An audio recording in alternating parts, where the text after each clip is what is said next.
Tapos na ang 2025-2026 regular season. May mga teams na nalaglag na. May mga teams na dadaan pa sa play-in tournament. Pero may mga teams na kasado na ang match-up para sa playoffs. Sa Western Conference, ang sure na match-up ay ang Minnesota Timberwolves kontra Denver Nuggets at ang Houston Rockets laban sa Los Angeles Lakers.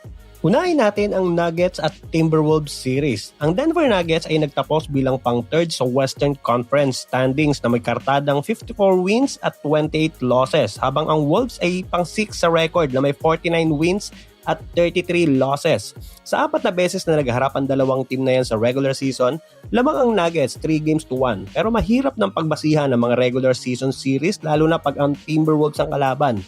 Alam natin ang capacity ni Anthony Edwards magpabagsak ng mga big names kahit minsan mukha silang underdog sa laban. 2024 nang huli silang naglaban sa isang conference semi-final series kung saan umabot ng Game 7 ang serye. Kaya madaling i-assume na magiging magandang serye ulit to para sa dalawang koponan. Pero compare noong 2024, madaming bagong muka at may mga nawala sa parehong team. Sa Timberwolves, wala na si Karl Anthony Towns at Nickeil Alexander Walker. Pero napalitan nila ni Julius Randle, Donte DiVincenzo at ang na-acquire nila mid-season na si Ayo Dosunmu.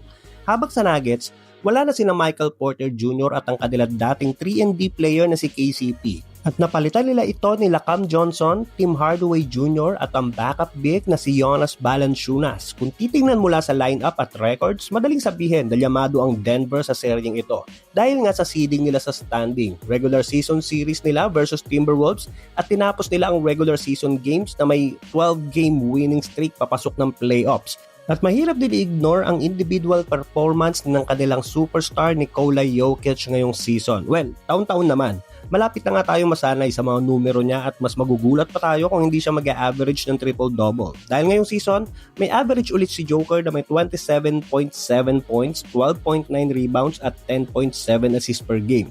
At siya ang leader ngayong season sa buong NBA pagdating sa assist. Isang big man lang naman. Parang literal na cheat code si Joker.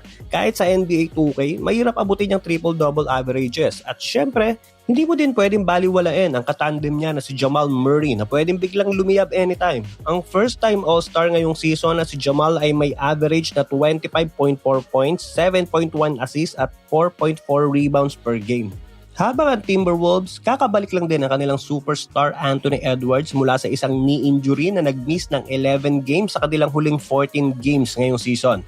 Kung walang magiging setback sa kanyang injury, masarap pa din pustahan to. Malakas man nila to lalo na sa playoffs. May average siya ngayong season at 25.9 points, 5.4 rebounds at 5.1 assists per game. Habang ang katandem niya na si Julius Randle ay meron namang 21.1 points, 6.7 rebounds at 3.9 assists per game. Malaki din ang pwedeng maging factor ni Ayo Dosunmu sa magiging outcome ng serye. At high-level defense nila Jaden McDaniels, Rudy Gobert, Julius Randle at Naz Reid.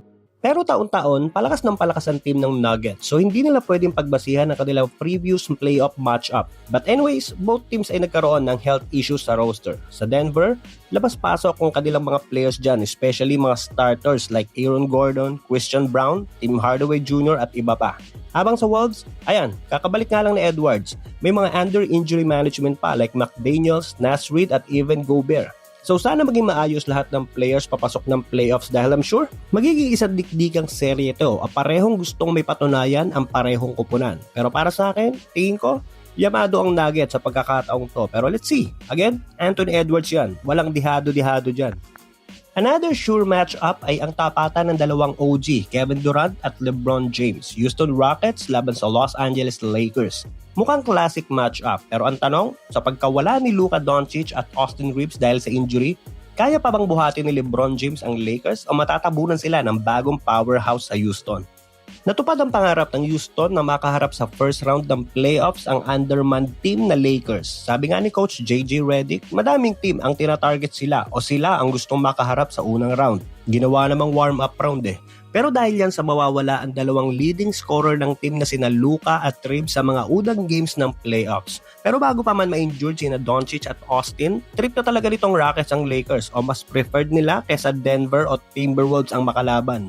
Pero bago ang injury ng dalawang Lakers stars, solong nakaupo ang team nila sa third spot sa standings at may magandang agwat sila sa number 4 noon na Denver, Rockets at Timberwolves. Mula February 28 hanggang March 31, gumawa ang Lakers ng 16 wins at only 2 losses sa span na yan. Habang ang Houston, pang-5 sa standings. Hindi man sila yamado sa home court advantage, pwede nila i-take advantage ang pagkawala ng dalawang stars ng LA.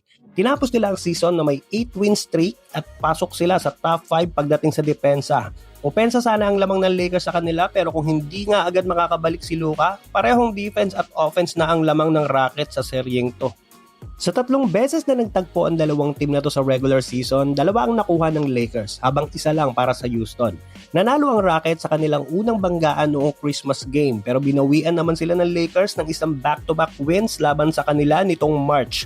Obviously, ang records at mga panalo ng Lakers ay hindi pwedeng maging basis sa ngayon. Kung hindi agad makakabalik ang kanilang dalawang leading scorers, madaming taon na pinangunahan ni LeBron James ang kanyang team sa playoffs. Pero ibang usapan na ngayon. Great numbers pa din ang pinapakita ng lolo nyo sa kabila ng kanyang edad. Pero this time, na hindi naman kilala sa defense ang kanyang team at mauungusan pa sila sa opensa, mukhang mahihirapan ng LA sa seryeng ito. Kaya kung hindi makakabalik agad si Luka at Reeves, tingin ko, sa Rockets to in 5 or 6 games. Pero who knows?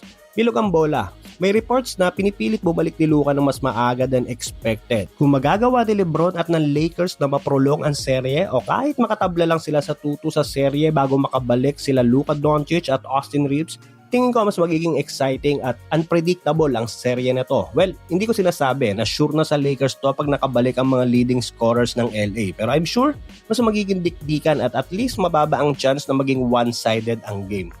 Pero ikaw, sino ang pick mo sa Lakers or Rockets at Nuggets or Timberwolves? Comment mo naman sa baba, baka pareho tayo ng take. Paki-like and subscribe na din ang ating channel para sa mga susunod pang NBA Kwentuhan.